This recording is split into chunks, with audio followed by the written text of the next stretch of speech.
Hello everyone, welcome to another episode of In Conversation by Advisorkhoj. Today in conversation, our very dear guest, a very dear friend and an old colleague, Vetri Subramaniam, Chief Investment Officer with UTI Mutual Fund. Welcome Vetri.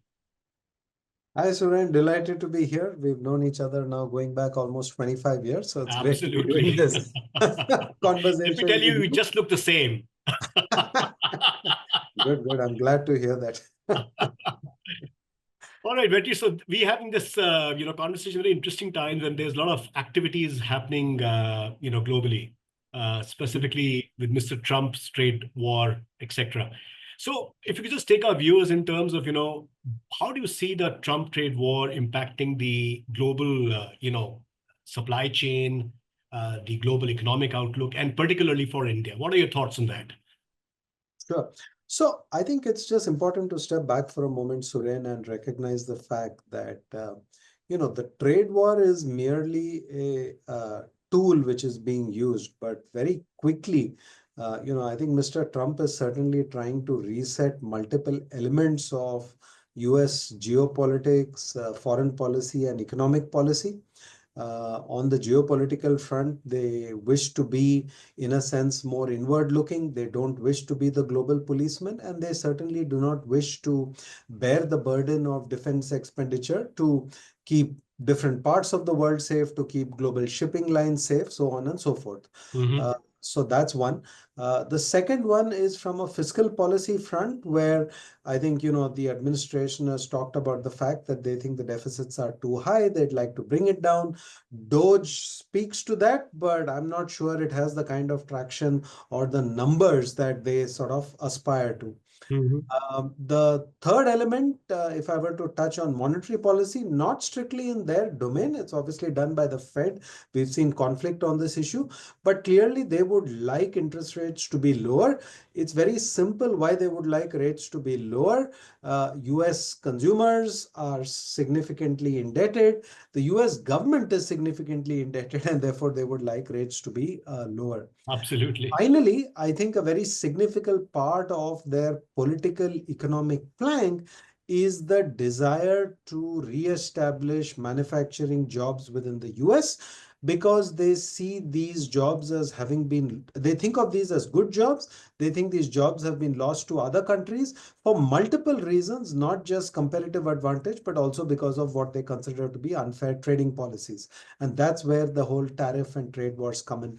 But to cut a long story short, I think this is a fundamental reset of the US economic thought process. Will it outlive this administration? Very hard to say, but certainly it is a reset, and therefore I think that's how investors should think about it. I think from an Indian context, the good thing is that I think from a geopolitical standpoint, we are in a good situation irrespective of whatever is going around, partly to do with the fact that, we are not part of any bloc, and at the same time, we have good relationships with the US. As far as exports are concerned, yes, we run a small surplus relative to the US on goods, but it's not a very, very large amount. It's only 2% of GDP. Some give and take, we can manage it. But it's not just about first order impact. There will be second order impact as well. So for example, second order impact is an opportunity for an Indian company because the tariffs on some other geography are higher. But there is Absolutely. also another second order impact. If companies in other parts of the world can't sell into the US, will they come and start dumping their products here? So there are many moving parts to this, but simply I would say decision making by business and industry is going through a period of uncertainty. It will slow down. This will have an impact on global growth and Indian growth. And that is a cause for concern in the very near to medium term. I don't think this changes India's growth prospects over 20 years, but certainly impacts it on a 1 year basis, so to speak. Absolutely. We did see IMF cutting the global outlook in terms of the growth rate, etc. But of course, today, I think a very important statement was made by the US Treasury Secretary that India is one of the first countries which will be signing a bilateral trade agreement with US very soon. So I think that's a positive thing which is coming out. It's both good news and bad news, Suren, because there will be some Yes, companies who will be happy that their access to the US market as an export market is intact. But if you are going to have to bring down tariffs, which I honestly think in the long term is good for India, but in the short term, there could be some Indian businesses that feel the pain. It could be farmers, it could be other companies who feel absolutely. the Yeah, pain. absolutely. So it's not, we should be clear about how we interpret Yeah, this. yeah. Let's see what's the detail, which comes out, how best they are protecting the agri and the farm sector in India.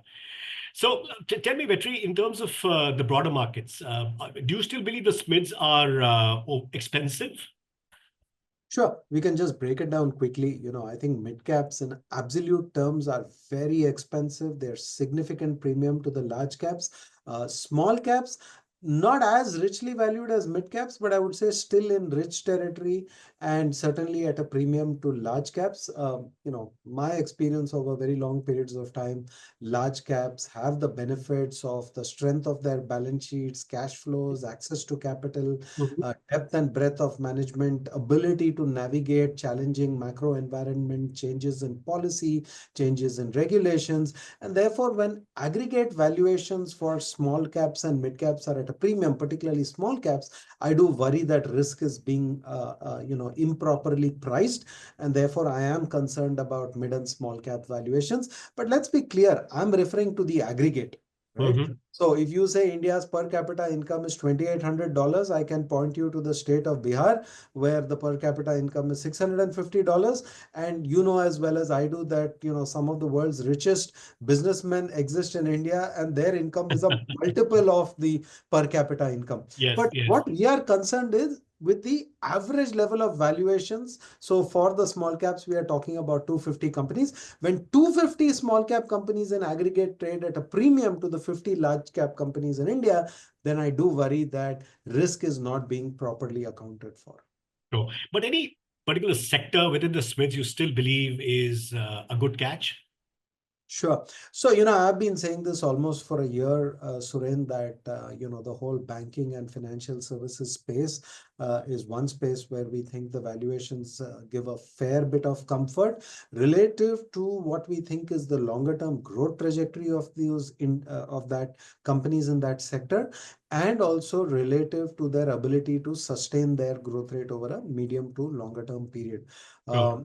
It's good to see that now over the last one, I mean, the first 6 months of this call last year were very difficult, but now we are starting to see that things are more favorable. And I would say, in terms of favorable, what we need to recognize is that in the last 1 year, credit growth was in effect pulled down by actions of the central bank and the MPC, keeping liquidity tight, administrative intervention in several parts of lending, maybe for all the right reasons, but credit was growing at 10%, nominal GDP growth was 10%. I do think the scope for credit to grow significantly faster than nominal GDP growth is now slowly getting created. The environment for that is getting created. And I think that sets up the whole banking and financial services space very well over the medium to long term. Sure, sure. So considering all the geopolitical activities which are going around the globe, and of course they're leading to a geo-economic situation as well. And of course, as we speak, there's a lot happening.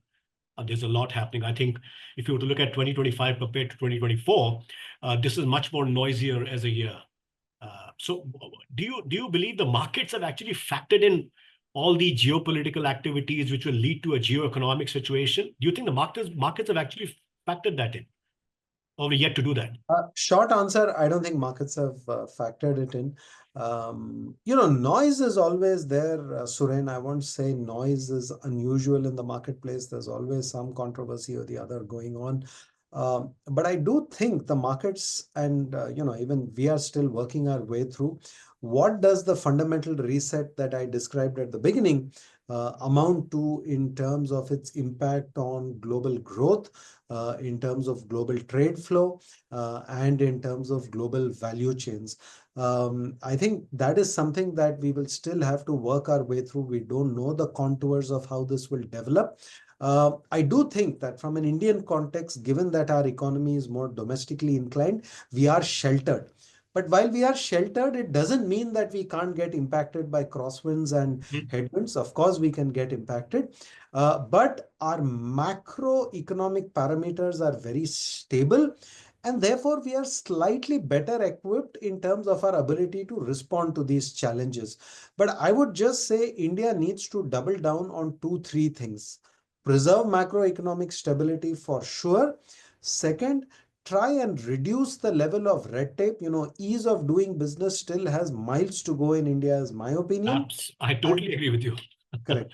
And finally, let's not lose sight of the fact that we are one of the few attractive markets for goods and services in the entire world, fifth largest economy, soon to be the third largest economy.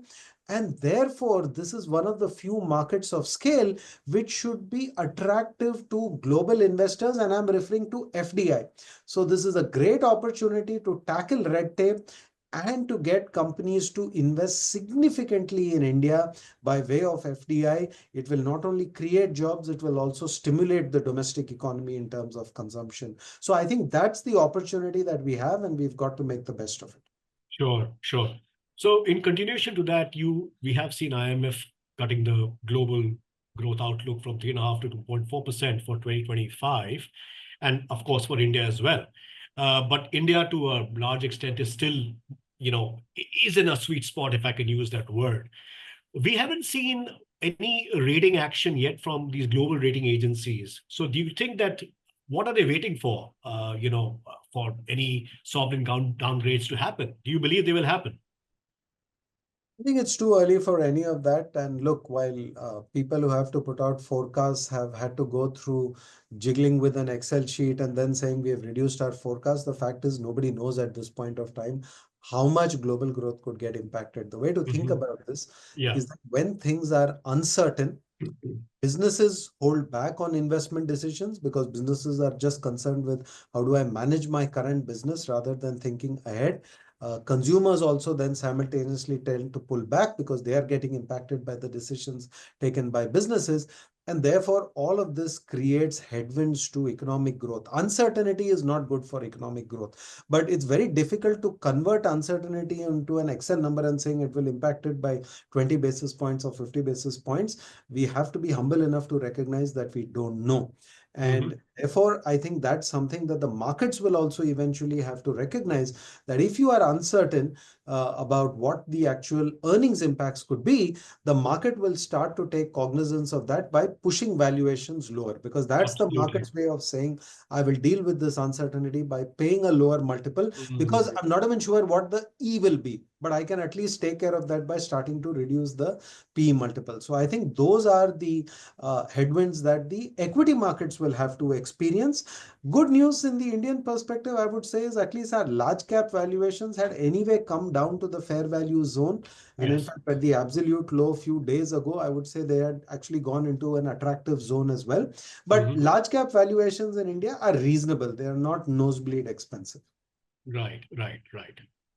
Sure. So you do believe that rating action is something which may or may not happen. It's too early to see that.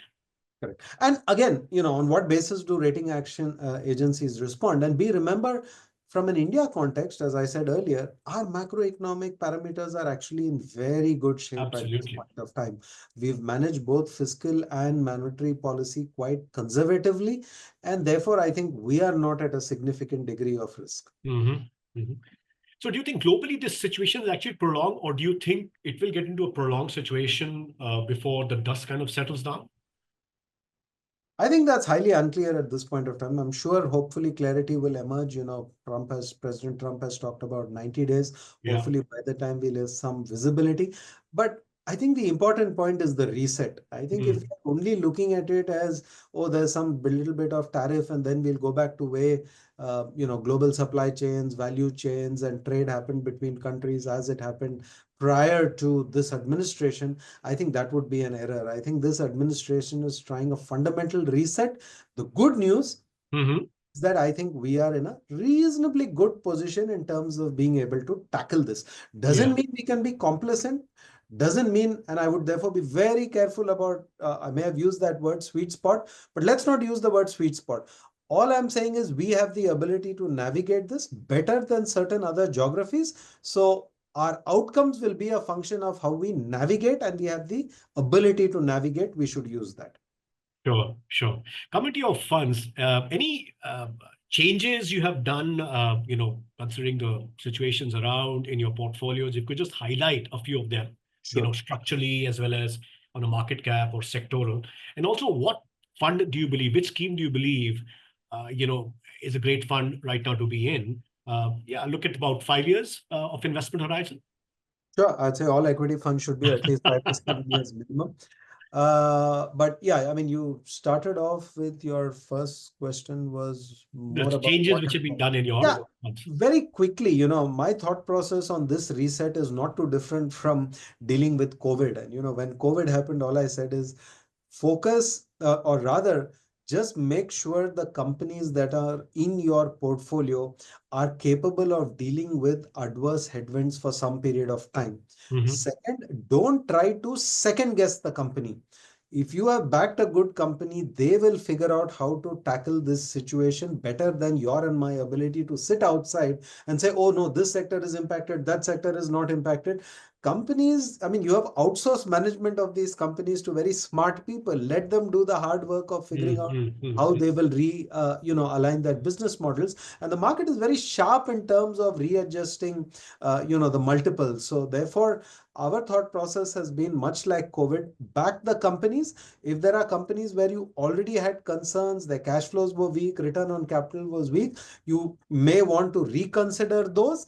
But at the same time, if the valuations are supportive, then don't panic. So simple message, don't panic. It's the quality of companies that will enable you to navigate this period rather than trying to second guess the company or the marketplace. In terms of where I think the better opportunities lie, I would certainly say the large cap space is something where we have greater comfort. But I Mhm. actually think one of the best ways to navigate the market at this point of time is actually in the hybrid category.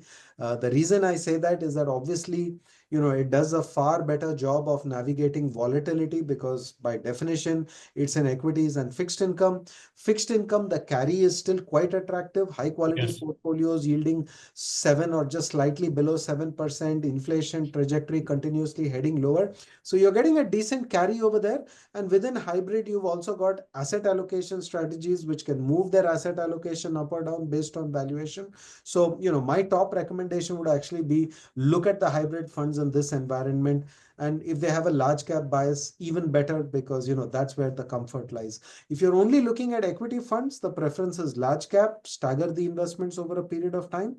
And we've been through an environment, Suren, I would say till somewhere in the middle of 24, where value as a style had huge Mhm. outperformance of growth over a 3 to 4 year period. I do think over the last 6 to 9 months, we've already seen early signs of mean reversion.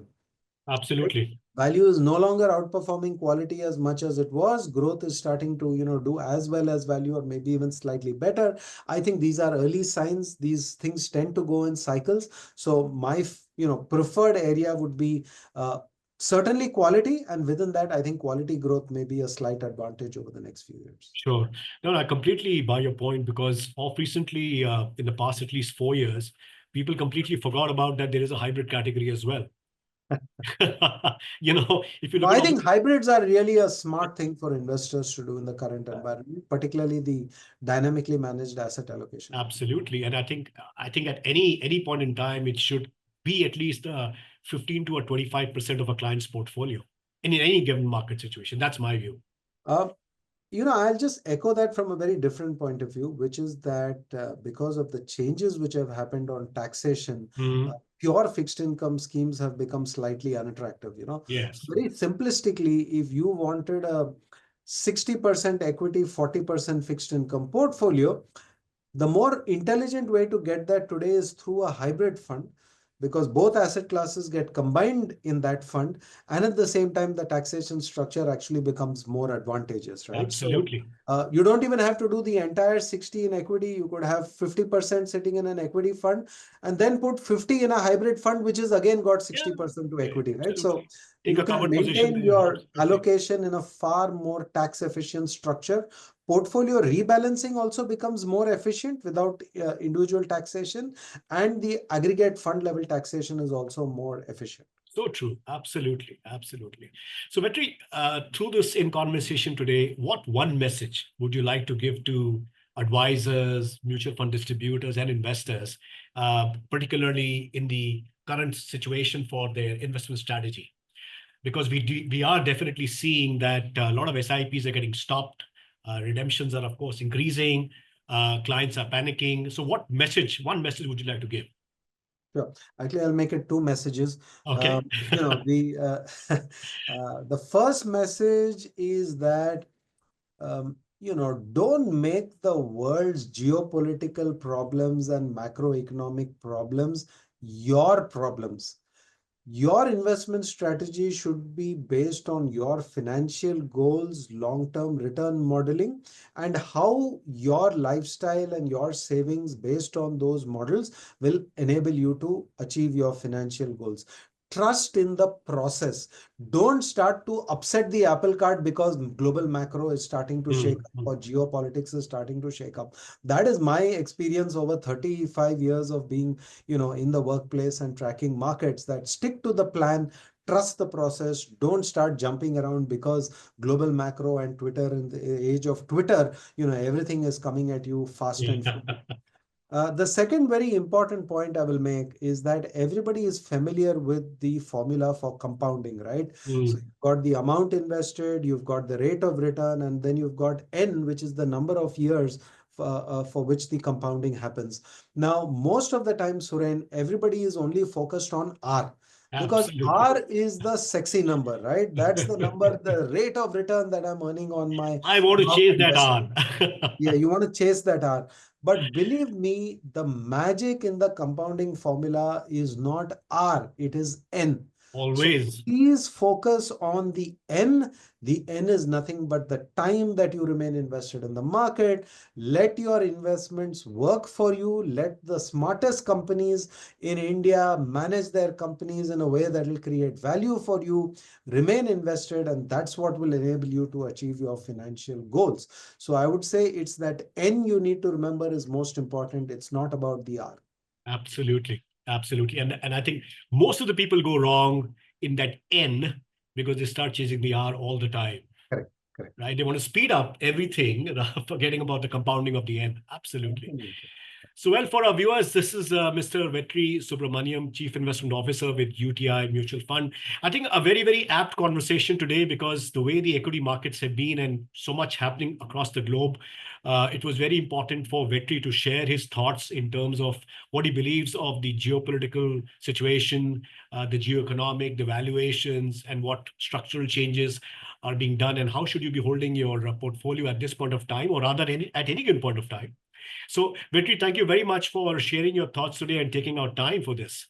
Thank you, Saren. Delighted to be here, and I'm happy that through Advisorkhoj, you'll be able to reach such a wide body of participants across the country who are helping spread the message of financial inclusion. And hopefully this conversation will help them hold on to their clients' hands, think about the process, trust the process, and finally, don't stop that SIP. Absolutely. Thank you very much, Vetri, for joining. Thank you. Thank Cheers. you.